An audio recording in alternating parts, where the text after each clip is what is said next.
Haleluya. Beri kemuliaan bagi nama Tuhan. Haleluya. Sekali lagi kita sangat bersyukur kepada Tuhan karena kita berkesempatan untuk memuji-muji dan menyembah Dia. Nah, pada bulan ini adalah bulan kebangsaan. Pada mulanya bulan ini adalah bulan kemerdekaan. Ternyata yang merdeka itu ialah semenanjung Malaysia. Dan ternyata Malaysia tidak pernah merdeka. Malaysia tidak pernah dijajah dan macam mana mau merdeka. Lalu tidak ada orang yang dapat jawab soalan kenapa Malaysia tidak pernah dijajah, tidak pernah merdeka dan kenapa disebut merdeka. Dan saya yang jawab. Pada 1963 Malaysia dibentuk. Okay? Dan dibentuklah Malaysia itu dari Semenanjung, Sarawak, Sabah dan Singapura. Dan Brunei tidak mau ikut karena sultannya merajuk. Kalau kamu tidak tahu sejarah, saya pakar sejarah. Dan waktu ujian tingkatan 5 saya punya sejarah 9, tidak apa. Tapi saya masih juga antara orang yang pakar sejarah. Karena Raja Brunei, Sultan Brunei merajuk karena dia tidak diberi jadi agung yang pertama. Itu sebabnya dia merajuk dan dia tidak mau ikut pembentukan Malaysia.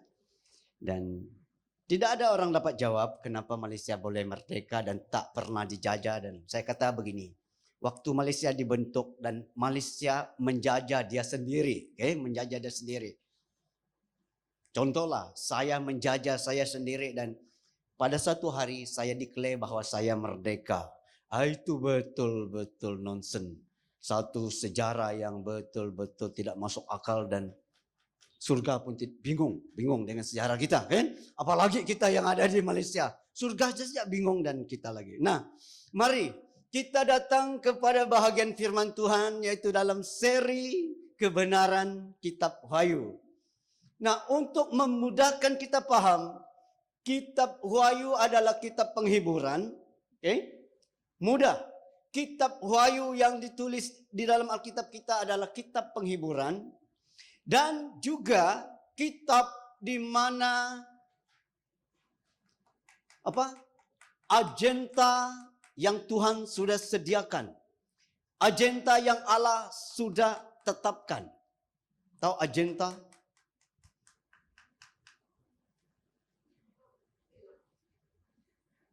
Agenda yang Tuhan sudah tetapkan.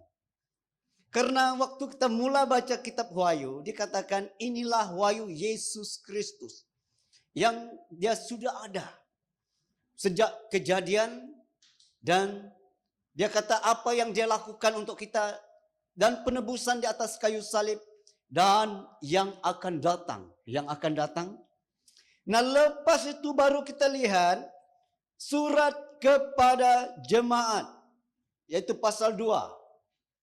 Surat kepada jemaat pasal 2 dan pasal 3 Wahyu ialah Tuhan ingin gerejanya bagaimana? Tuhan mau gerejanya bagaimana? Dan dia mau bahwa gerejanya setia. Dia mau gerejanya meninggalkan segala kejahatan. Dia mau gerejanya jangan ikut-ikut dalam pekerjaan yang tidak baik. Dan itu sebabnya di sana dia tegur gereja Efesus, gereja Tiatira, gereja Pergamus dan semua 7 gereja itu, jemaat itulah ialah mewakili seluruh gereja yang ada pada hari ini. Nah itu sebabnya kitab Wahyu, kebenaran kitab Wahyu sampai kepada pasal ketiga sudah selesai Tuhan beritahu tentang sejak kejadian dari kejadian penciptaan sampai kepada gereja-gereja pada zaman akhir ini. Pada zaman akhir. Nah, pasal 4 pada hari ini kita sampai kepada satu bahagian Wahyu pasal 4. Wahyu pasal 4 dan kita lihat di sana kalau kita lihat Wahyu pasal 4 ke-24 tua-tua dan ke-4 binatang. Sudah tadi gereja penciptaan dunia sampai kepada penebusan Yesus Kristus dan sampai kepada zaman akhir ini. Zaman sekarang lah. Nah, lepas ini nanti agenda seterusnya ialah pada pasal 4. Wahyu pasal 4 berkata, ayat 1 ayat 1 sampai 2, kemudian daripada itu aku melihat sesungguhnya sebuah pintu terbuka di surga, dan suara yang dahulu yang telah aku dengar berkata kepadaku seperti bunyi sangkakala, katanya, naiklah kemari, dan aku akan menunjukkan kepadamu apa yang harus terjadi sesudah ini. Dan ayat 2, segera aku dikuasai oleh Roh Allah, dan lihatlah sebuah takhta terdiri di surga, dan di takhta itu duduk seorang. Nah, ini Wahyu pasal 4 ayat 1 sampai 2. Sesudah zaman akhir ini, yang kita dengar. Karena begini, setiap kali kita dengar orang sebut tentang Wahyu, kita bingung. Kita takut dan kita dibingungkan, bahkan pendeta, pastor ikut-ikut membingungkan kita. Okay? Padahal kitab Wahyu ialah kitab apa? Kitab penghiburan. Padahal kitab Wahyu ialah kitab menerangkan secara singkat agenda yang terjadi dan yang akan jadi. Nah, sampai kepada pasal 3 itu masa akhir zaman, dan pasal 4 ialah apa yang akan terjadi selepas ini. Dengar baik-baik. Karena begini, sesudah itu sebuah pintu terbuka di surga. Tiba-tiba dia lihat surga. Tadi kan dia kata bahwa gereja ini, jemaat ini, dia kurang ini, dia bagus sini, bagus sini, bagus sini. Dan akhirnya tiba-tiba dia lihat surga. Kenapa pula di surga? Nah, inilah namanya akan ada satu pengangkatan. Okay? Selepas kejadian apapun akhir zaman, akan terjadi satu pengangkatan, di mana kalau kita lihat ini, Wahyu pasal 4 ayat 1 sampai 2, akan terjadi Yesus datang di awan-awan. Karena begini, waktu orang Rasul lihat Yesus naik ke surga, mereka masih lihat dan akhirnya awan menutupi dia. Dan waktu mereka masih lihat langit, tiba-tiba ada malaikat Tuhan berdiri dekat mereka. Hei, orang Galilea, buat apa kamu lihat ke langit? Tahukah kamu, Yesus yang kamu lihat naik di awan-awan ini akan turun di awan-awan juga. Nah, akhirnya akan ada satu hari dikatakan hari pengangkatan. Hari bahagia, hari sukacita, hari yang dinanti-nantikan oleh orang percaya, dan hari yang bersejarah luar biasa. Tetapi harus ingat bahwa hari itu juga hari malapetaka mulai di bumi. Pada hari Yesus datang di awan-awan, hari pengangkatan kita, hari itu juga adalah hari murka Tuhan di bumi bagi mereka yang tidak terangkat. Jangan lupa. Contoh begini. Yesus adalah Tuhan, gereja adalah pengantin. Gereja kita ini yang percaya kepada Tuhan, respon kepada Tuhan. Dan kepada iblis. Nah, kepada iblis dan orang yang tidak mau respon kepada Tuhan, orang yang menghina Tuhan, orang yang menolak Tuhan, orang yang tidak setia dalam iman, pada hari itu juga Tuhan datang dengan pembalasan. Satu hari yang percaya diangkat di awan-awan. Dan bagi mereka dan iblis dan bagi mereka yang menolak Tuhan adalah hari murka Tuhan. Harus paham. Tuhan itu kasih dan Tuhan itu juga mengadili, judge.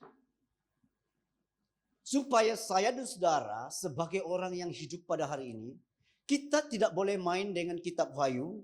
Itu sebabnya kitab Wahyu jadi penghiburan bagi yang percaya dan malapetaka bagi yang tidak percaya.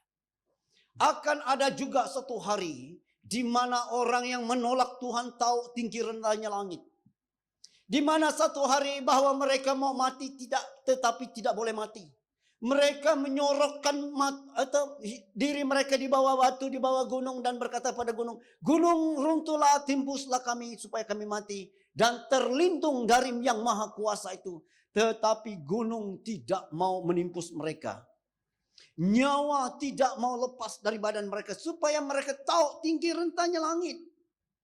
Pada hari itu Tuhan akan bertanya, kenapa kau tidak mau percaya? Mereka akan kata tidak dengarlah, tidak ini. Tuhan akan jawab dengan mudah saja. Bahwa setiap orang sudah dapat melihat kesaksian dan firman Tuhan. Satu kali you tekan handphone, you sudah lihat tuh. Seluruh dunia di YouTube bahwa orang percaya kepada Tuhan. Dan tidak mungkin juga engkau tidak dapat lihat. Karena tidak ada satu alasan pun yang akan Tuhan benarkan. Supaya orang yang tidak percaya itu ada alasan supaya dia dapat argue dengan Tuhan. Pada hari itu. Karena pada hari itulah hari malapetaka bagi dunia. Dan pada hari itulah hari sukacita abadi. Sukacita yang kekal. Gegap gempita bagi orang yang percaya kepada Yesus. Nah mari kita mulai. Karena begini. 1 Tesalonika pasal 4. Mari kita lihat 1 Tesalonika pasal 4 ayat 16 sampai 17. 1 Tesalonika pasal 4 ayat 16 sampai 17 berkata begini. Sebab pada waktu tanda diberi, yaitu pada waktu penghulu malaikat berseru dan sangkakala Allah berbunyi, maka Tuhan sendiri akan turun dari surga, dan mereka yang mati dalam Kristus akan lebih dahulu bangkit. Ayat 17, sesudah itu kita yang masih hidup, yang masih tinggal akan diangkat bersama-sama dengan mereka dalam awan menyongsong Tuhan di angkasa. Demikianlah kita akan selama-lamanya bersama-sama dengan Tuhan. Sudah ditulis oleh Rasul Paulus tentang pengangkatan sejak purbakala. Pada waktu itu, waktu sangkakala Allah ditiup. Dan penghulu malaikat siapa? Michael. Waktu dia berseru dan tampaklah Yesus di awan-awan. Orang yang mati dalam Kristus akan bangkit. Dan lepas itu kita yang masih hidup, kalau kita masih hidup, diubah dan kita naik di awan-awan. Menyongsong Tuhan, kata firman Tuhan. Nah satu ayat lagi, Matius 24 ayat 40 sampai 41, saya mau kita membaca ayat ini karena sudah berabad-abad orang menakutkan kita dengan kitab Wahyu, tetapi biarlah pada hari ini kita lihat kitab Wahyu adalah kitab penghiburan. Kitab Wahyu adalah kitab satu agenda yang sudah ditetapkan oleh Tuhan. Kitab Wahyu Matius 4 ayat 24. Matius 24 ayat 40. Mari saya baca bagi kita. Pada waktu itu kalau ada dua orang di ladang, yang seorang akan dibawa dan yang lain akan ditinggalkan. 41. Kalau ada dua orang perempuan sedang memutar batu kilangan, yang seorang akan dibawa dan yang lain akan ditinggalkan. Ini betul-betul menakutkan. Kalau ada dua orang kerja di kilang Samajaya. Tahu kilang Samajaya? Semua harus orang tahu. Ataupun kalau ada dua orang yang sama-sama nurse di Timberland. Yang saya tahu Timberland, karena istri saya kerja di Timberland, promote sedikit lah. Dan waktu bunyi sangkakala ditiup dan penghulu malaikat berseru. Macam mana dia berseru? Tidak ditulis. Pandai-pandailah kita dengar apa dia mau seru. Now is the time. On your mark, get set, go. Dan satu nas naik, satu ditinggalkan. Kalau ada dua orang yang tengah-tengah main bola, waktu sangkakala berbunyi, satu naik, satu tinggal. Nah, yang naik kata firman Tuhan apa tadi? Orang yang ada dalam Kristus. Orang di luar Kristus tinggal.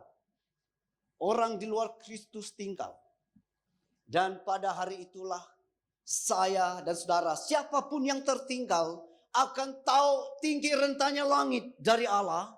Akan tahu betapa bahangnya Tuhan yang disembah pada hari ini. Akan tahu betapa menakutkan yang bernama Yesus Kristus. Kalau dia sudah marah, kalau sudah waktunya dia tetapkan bahwa inilah waktu, tidak ada kesempatan.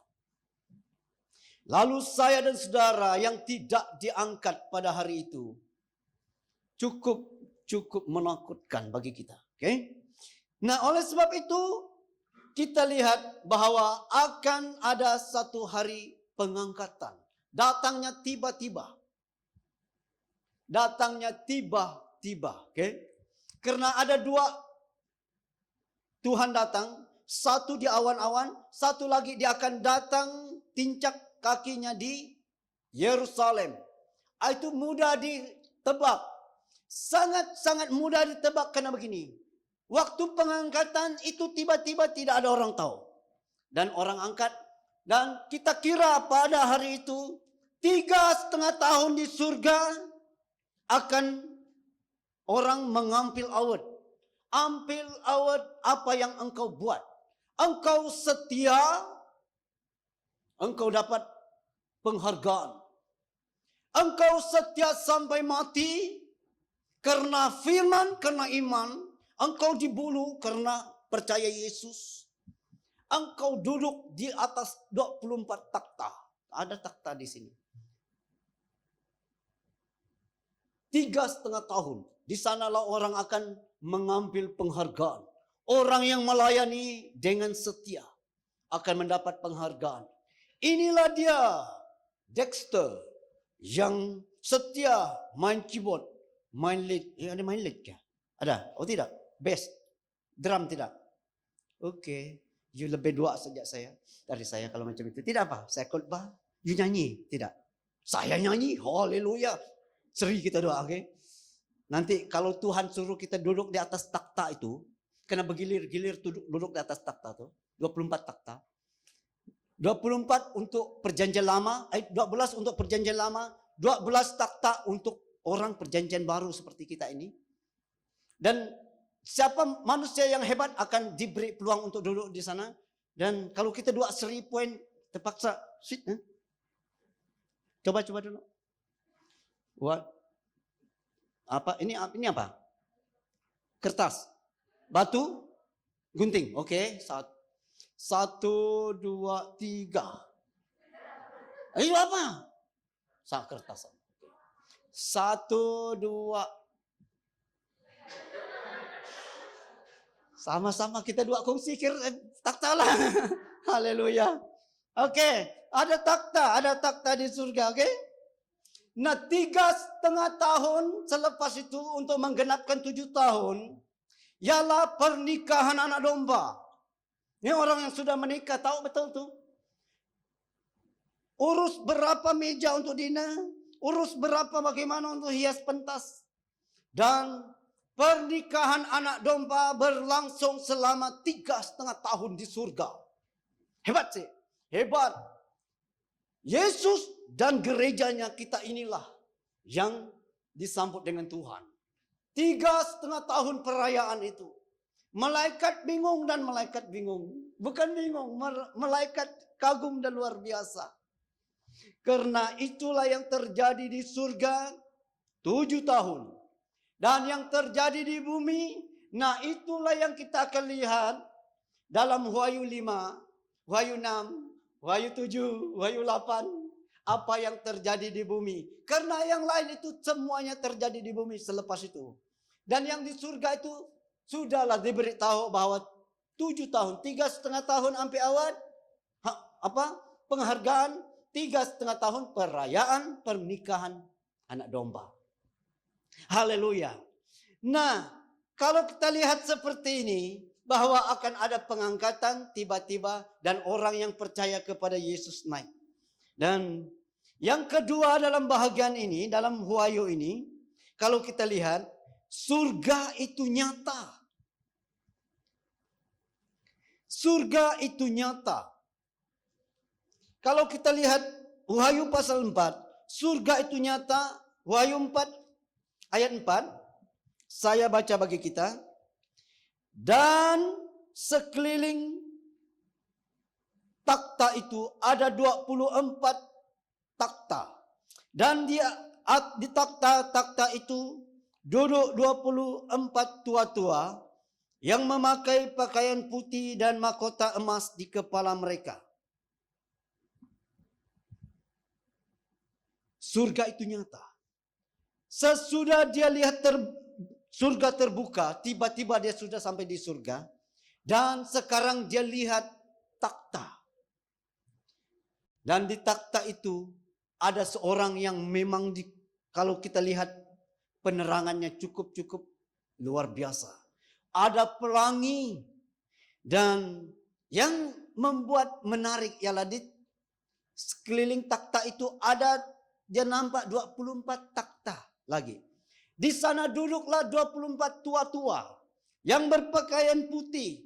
Jangan pikir bahwa tua-tua itu mungkin pernah tua kah? Mungkin orang tua kah? No. Tua-tua itu orang-orang yang hebat.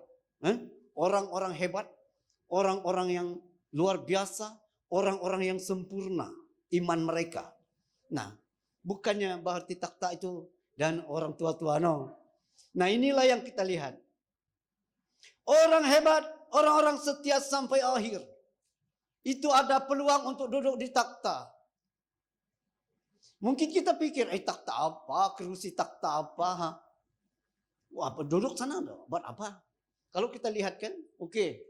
Dipersilakan si anu duduk di sini ataupun kerusi paling depan. Si anu duduk. Oh, apalah beza kerusi paling depan? Nah, kalau kita naik kapal terbang, ada orang tak pernah naik kapal terbang? Yang pernah naik kapal terbang angkat tangan dulu. Halo, ada yang tak pernah? Siapa yang tak pernah naik kapal terbang? Halo, ada? Ada? Kalau ada orang tak pernah naik kapal terbang, mari kita kumpulkan duit untuk dia. Dan kita terbangkan dia petang ini juga. Tak pernah? Ya ampun, kasihan. Jesse mana yo? Jesse. Apa pergi toilet masa-masa ni? Tengoklah, ada orang tidak pernah naik kapal terbang di sini. Orang kata kalau naik kapal terbang besar, ada first class. First class itu ada tempat tidur, ada tempat angkat kaki, ada tempat letak kaki, ada tempat rentam kaki, ada apa screen tengok bola, main bola, Lionel Messi, Cristiano Ronaldo, ada orang main kriket, dan ada juga filem Jackie Chan. Itu sebabnya saya suka kalau saya ada peluang naik kapal terbang dan ada peluang untuk first class tu, saya akan lihat filem Jackie Chan saja. Dari awal sampai akhir. Kerana Jackie Chan itu pandai. Dia buat macam ini, lepas itu dia ya macam-macam. Ada dengar kata dia? Tak dengar. Tak dengar. Ada dengar. Kerana di sini tadi ada orang tak pernah naik kapal terbang. Haleluya. Nah, di kapal terbang itu ada first class. Dan kalau orang di first class itu, mereka akan dioper, "Sir, you want to eat what?"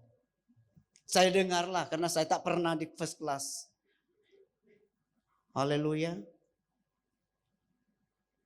"Do you need water, warm, cold, and masam?" First class. "You want spa? You want wet paper? Wet apa? Wet tissue?" Karena saya tidak terlatih. Mereka itu sudah terlatih tuh. Dengan berdirinya mereka, dengan gaya-gaya. "Sir, do you want?" Dan itulah first class. Itulah takhta. Ada takhta di surga. Dan orang yang Tuhan suruh duduk di takhta itu luar biasa. Oke? Nah, ada 24 takhta dan orang kata buat pandai-pandai, ada orang pandai. 12 takhta untuk orang perjanjian lama yang hidup setia kepada Tuhan dan melakukan firman karena mereka melakukan untuk layak. Dan bagi kita yang hidup dalam kasih karunia ada 12 takhta karena kita diselamatkan karena iman, tetapi harus juga kita hidup setia kepada Tuhan. Setia sampai akhir, yes. Setia melayani, yes. Setia melakukan apa panggilan Tuhan, ya. Dan kita akan berpeluang untuk duduk di takhta. Tetapi kalau kita melayani Tuhan, rasa letih dan kita rasa letih dan bersungut-sungut, dan sorry lah, you tak ada peluang langsung. Kalau saya menilai, you langsung out. Hanya kami dua, Dexter masih seri kan? Pandai-pandai lah, paham-paham lah, pastor tua lagi. Bagi lu peluang lah, saya duduk dulu, lepas tu baru you datang kemudian, duduklah kan. Karena begini, itu kekekalan. Tidak ada had waktu, billion tahun. Dan kalau saya duduk 1 juta tahun di sana, the next 1 juta you lah. Okay? Good boy. Dia paham, bagus. Saya duduk dulu. Okay? Waktu saya duduk, saya kata, hey malaikat, sini. Tahu apa kelebihan saya duduk di sini? Tak tahu. Okay.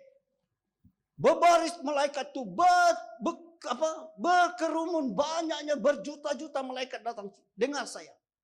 Saya di bumi itu, satu, saya makan mikolog. Mikolog itu apa? Ya sudahlah. Kedua, saya menyembah Tuhan. Oh ya, macam mana menyembah Tuhan? Oke. Nah, itulah takhta, oke? Surga itu nyata, ada takhta. Kenapa ada takhta dan siapa yang dapat duduk di sana? Ya mereka yang setia kepada Tuhan. Yang meninggalkan dosa dan langsung meninggalkan dosa, tidak balik-balik. Kalau tinggalkan dosa, balik lagi. Tinggalkan dosa, apa ini? Kalau engkau dulu engkau pemabuk dan engkau sudah tinggalkan mabuk kamu dan terus jalan dan terus menuju ke surga, ada peluang engkau duduk di takhta. Tapi kalau kau balik lagi, macam mana? Bingung Tuhan. Macam mana ni? Yalah. Biar jadi tepi saja. Di keliling takhta itu ada suku bangsa manusia yang begitu banyak. Kata firman Tuhan. Mereka mengenakan pakaian putih. Dan mereka tidak duduk di takhta. Karena ada orang percaya dan langsung masuk surga.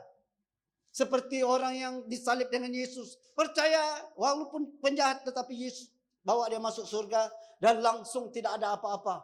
Penghargaan tidak ada. Dan hanya lihat orang dari jauh saja. Oke? Dan itu sebabnya kita sama-sama melayani Tuhan. Nah akhirnya dikatakan ada 4 makhluk aneh. Nah mari kita mau jelas dengan ini. Wahyu 4 ayat 7 sampai ayat 6. Wahyu 4 ayat 6 sampai 7. Dan di hadapan takhta itu ada lautan kaca bagaikan kristal di tengah-tengah takhta itu. Dan di sekelilingnya ada 4 makhluk penuh dengan mata. Di sebelah muka dan di sebelah belakang. Ayat 7. Adapun makhluk yang pertama sama seperti singa. Dan makhluk yang kedua sama seperti anak lembu. Dan makhluk yang ketiga mempunyai muka seperti muka manusia. Dan makhluk yang keempat sama seperti burung nazar yang sedang terbang. Di sekeliling takhta itu ada 4 makhluk yang penuh dengan mata dan belakang dan depan. Dan mereka itu mempunyai 6 sayap dan muka mereka bermacam-macam. Adakah mereka makhluk ataupun apa? Karena Yohanes tidak pernah lihat yang seperti ini pada zaman dia. Oke? Karena begini. Waktu orang pergi ke daerah pedalaman, orang tanya, semua binatang kau makan enggak? Ya. Rusak? Ya. Babi hutan? Ya. Bas? Ya. Karena dia pikir bas itu juga antara babi-babi makanan kan?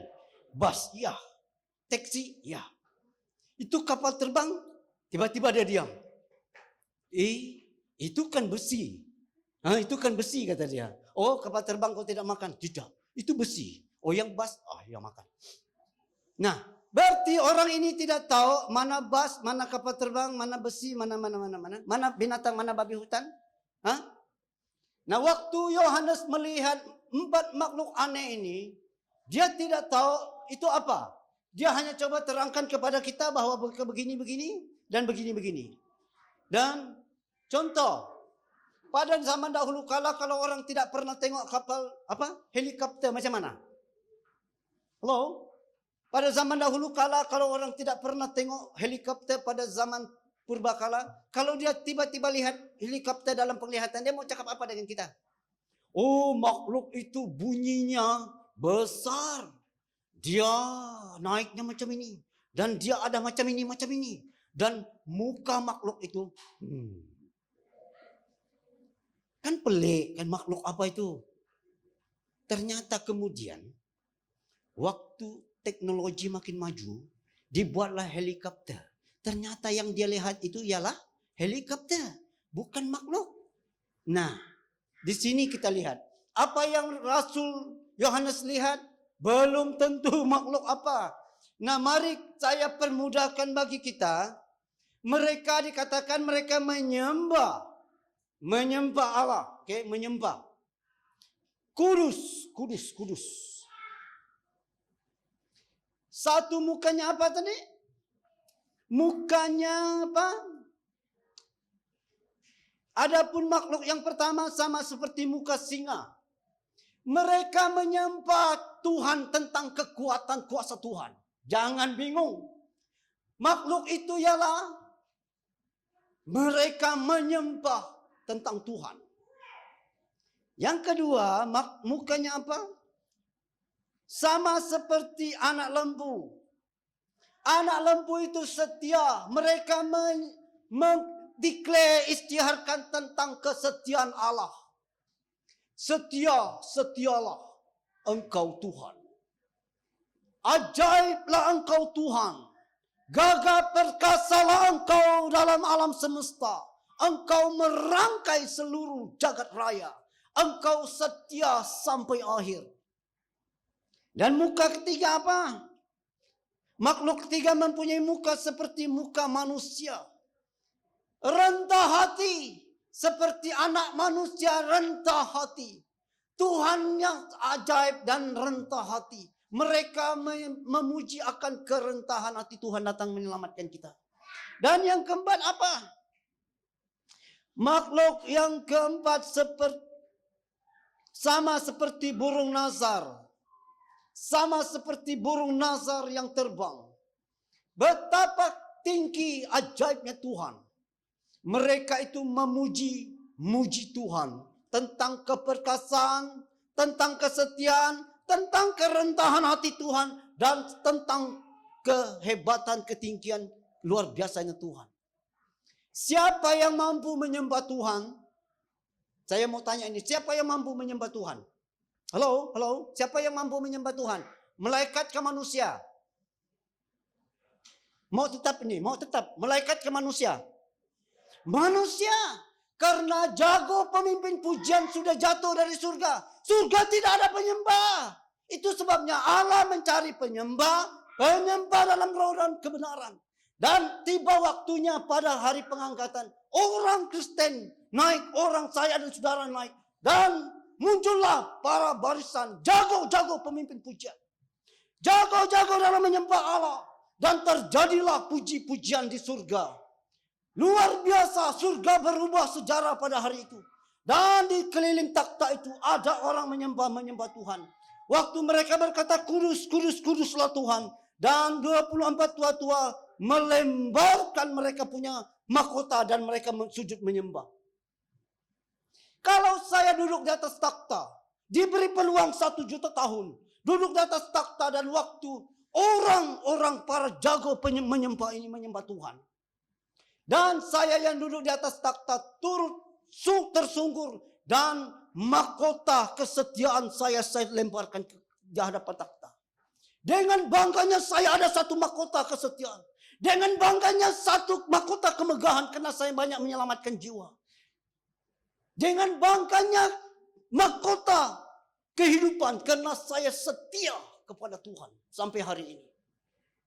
Itu sebabnya orang setia kepada Tuhan. Keputusanku mengikut Yesus. Keputusanku mengikut Yesus. Ku tak ingkar. Karena dia akan mendapat mahkota kehidupan. Duduk di atas takhta. Orang-orang Kristen, saya dan saudara yang belajar menyembah pada hari ini. Dan waktu kita tampil dan malaikat tunggu. Bilakah para penyembah sampai di surga? Dan waktu kita sampai dan pada hari itulah mula penyembahan kembali di surga. Karena selama ini surga tidak ada pemimpin pujiannya. Namanya Lucifer sudah dibuang. Dan sekarang Tuhan mencari penyembah-penyembah benar. Saya dan saudara lah. Haleluya. Bersedialah engkau Gary, Mac. Siapa pemimpin pujian? Haleluya, sedialah. Karena malaikat akan datang tanya kamu. Bagaimana menyembah Tuhan? 1 juta malaikat datang. Mac, bagaimana? Macam mana mau sebut nama kamu ini? Macam mana mau sebut? Macrina. Oke, good. Macam mana menyembah Tuhan? You ajar mereka lah. 1 juta. Gary ajar 1 juta. Dan malaikat yang mau tahu tentang main temborin. Oh mana? Oh itu istri saya. Mereka bagaimana memain temborin? Nanti dia begini, macam ini, macam ini, macam ini. Haleluya. Siapa yang mau main temborin ikut ajar dengan istri. Jumpa pada pas kebaktian ini. Karena sampai di surga, karena surga itu nyata sekali sobat. Nyata sekali. Dan siapa yang mampu belajar menyembah Tuhan pada hari ini. Dan kitalah manusia yang akan yang dinantikan oleh surga untuk memuji dan menyembah. Nah, ada satu ayat yang terakhir di sini. Kuduslah Tuhan. Ini bahasa yang ada pada mereka ini. Ibrani pasal 12 ayat 4. Saya mau kita membaca Ibrani 12 ayat 4. Dari kitab Ibrani 12 ayat 14, okay. Ibrani 12 ayat 14, ayat yang terakhir ini. Ayat 14 berkata, berusahalah hidup damai dengan semua orang dan kejarlah kekudusan, sebab tanpa kekudusan tidak seorang pun akan melihat Tuhan. Tanpa kekudusan tidak ada seorang pun dapat melihat Tuhan. Bagaimana kita boleh masuk surga? Karena orang yang tidak kudus tidak boleh melihat Tuhan. Berarti orang itu tidak akan ikut serta. Haleluya. Kita hanya bergantung 2 hal tentang kekudusan. Pertama, karena Yesus mati bagi kita. Dan kita disucikan dan kita dibenarkan di hadapan Tuhan. Dan dari sana kita berjalan terus ke surga. Jangan tengok-tengok belakang lagi. Karena manusia boleh hidup tak betul. Dan nanti Tuhan berkata itu tidak kudus. Dan engkau tidak dapat melihat saya. Kalau kita tidak dapat melihat Tuhan, berarti kita tidak dapat masuk surga. Dan pada hari ini, pilihlah hidup kudus di hadapan Tuhan. Bukan karena kita sempurna, tidak ada manusia sempurna. Kita berjalan terus. Hari ini dan esok tambah lagi. Ikut Tuhan, ikut Tuhan, ikut Tuhan. Nah, pasal 4 Wahyu ialah pengangkatan dan surga itu nyata. Sekali lagi permudahkan kita. Kitab Wahyu ialah kitab penghiburan. Jangan lupa. Jangan biar orang membingungkan engkau dan engkau dibingungkan. Kitab Wahyu adalah kitab penghiburan. Dan kitab Wahyu ialah agenda yang Tuhan telah tetapkan. Okay? Sekali lagi, waktu pengangkatan orang yang percaya sudah naik. Dan orang yang tidak diangkat. Tahu tinggi rentah dan bahangnya.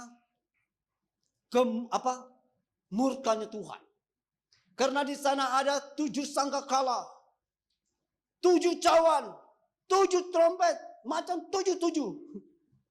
Dan itu terjadi di bumi selama 7 tahun. Oke? Jangan keliru.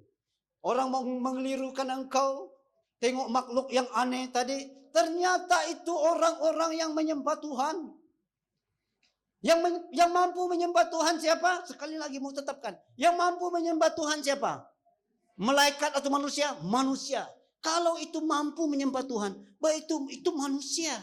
Manusia yang menjadi diubah luar biasa oleh Tuhan. Oke? Haleluya. Haleluya. Haleluya. Nah, mari saya akan berdoa bagi kita. Haleluya. Terima kasih Tuhan, terima kasih Yesus. Pada hari ini kami sangat bersyukur karena kami melihat Engkau Allah yang ajaib. Tuhan yang mengasihi kami, Tuhan yang mengasihi gerejanya.